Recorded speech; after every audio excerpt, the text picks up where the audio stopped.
Sociální sítě nejsou jenom nevinná zábava. Jsou totiž navržené tak, aby na nich vaše děti udržely co nejdéle. Algoritmy, které ovlivňují pozornost, lajky, které spouštějí levný a rychlý dopamin a obsah, který tvoří informační bublinu, ze které se velmi špatně uniká. Co s tím budeme dělat?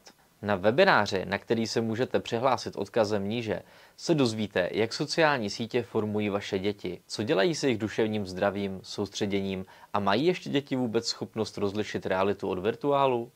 A přesně na tohle se spolu podíváme. Získáte tak odpovědi na klíčové otázky. Proč děti nemůžou odložit telefon, jak poznat digitální závislost a jak naučit děti rozlišovat fake news od reality?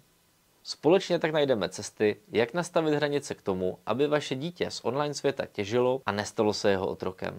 Přihlaste se na webinář ještě dnes na odkazu níže a získejte tak užitečné tipy, jak nastavit digitální rovnováhu vašich dětí tak, aby se z toho nezbláznilo ani ono, ani vy.